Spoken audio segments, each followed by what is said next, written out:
Assalomu alaykum hurmatli do'stlar, assalomu alaykum azizlar. Doktor Sherali sizlar bilan bugun depressiya asoratlari haqida ma'lumot beraman. Depressiya bu bir og'ir ruhiy kasallik hisoblanadi. Faqatgina bu kasallikni psixiatrik og'ir kasalliklar bilan solishtirish kerak emas. Ya'ni depressiya kasalligida inson jinni, devona bo'lmaydi. Qo'pol qilib aytadigan bo'lsak. Depressiya kasalligini yengil turi mavjud, o'rta turi mavjud hamda og'ir turi mavjud. Depressiyaning yengil turlarida antidepressantlar ba'zida kerak bo'lmasligi ham mumkin. Yashash tarzini yaxshilanishi, jismoniy harakat, psixoterapiya yordamida insonlar ushbu kasallikdan chiqib ketishlari mumkin. Depressiyaning yengil holatida, darajasida inson o'zini kasbini bajarib yuraverishi mumkin. Depressiya agar o'rta darajada bo'lsa-chi, bunda antidepressantlar kerak, psixoterapiya, ya'ni mutaxassis psixoterapiyasi suhbati lozim bo'ladi.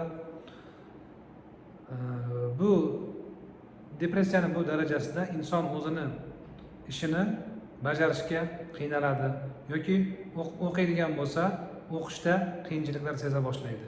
Depressiyaning og'ir turlaridachi, depressiyaning og'ir darajasida do'stlar, oddiy ma'lum bir ishlarni qilish ham qiyin bo'lishi mumkin. Bir bemorim aytganida, menga shu soqolni olish juda katta ish. Tushunyapsizmi? Inson soqolni olish uchun ko'p quvvat sarflamaydi, lekin o'sha ishni qila olmaydi. Depressiya 21 asrning haqiqiy epidemiyasidir. İnsonlarni nitrdospasobni, ya'ni mehnatga layoqatsiz qilish bo'yicha, ishlay olmaydigan bir inson qilib qo'yish bo'yicha depressiya dunyoda birinchi o'ringa chiqqan. Endi depressiya o'z vaqtida davolanmasa, azizlar, turli xil asoratlar kelib chiqishi mumkin. Ushbu asoratlardan biri bu katatoniya deyiladi. Katatoniya turli xil psixologik kasalliklarda paydo bo'ladi, jumladan depressiya natijasida ham. Endi buni turli xil turlari bor, turli xil ko'rinishlarda bo'ladi. Katatonический возбуждение bor. Bunda nihoyatda odam qo'zg'alib ketadi. Katatonический stuporda odam qotib qoladigan odat chiqaradi. U yoki bu ishni qilayotganda birdaniga qotib qolishi mumkin. Undan tashqari mutizm ko'rinishida ham bo'lishi mumkin. Bunda inson gapirmaydi, jimjit yuradi. Endi katatoniya holatiga tushgan insonlar немедленно gospitalizatsiya qilinishi kerak, ya'ni darhol больницаga yotqizilishi kerak bo'ladi. Endi yana bir shu depressiyaning asoratlaridan biri bu bredoviy depressiya hisoblanadi. Bunda o'zi depressiya chuqurlashib ketgani sababli fikrlashga ham ta'sir qiladi bu narsa. Turli xil bir haqiqatga umuman to'g'ri kelmaydigan xayollar insonni bezovta qiladi. Men tamom bo'lganman.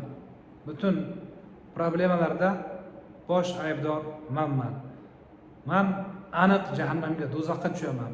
Men tamom bo'lganman. Qisqasi, shunaqa umuman bir mantiqqa, asosga ega bo'lmagan fikrlar, e'tiqodlar paydo bo'ladi. Azizlar, sizda agar depressiya holati kuzatilayotgan bo'lsa yoki kayfiyatsiz bo'lsangiz, umidsiz bo'lsangiz, bir doktorga borib ko'rinib qo'ying.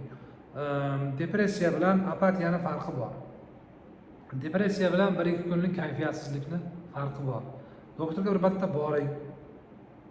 Konsultatsiyalar qilinsin. Ba'zi bir analizlar kerak bo'lishi mumkin.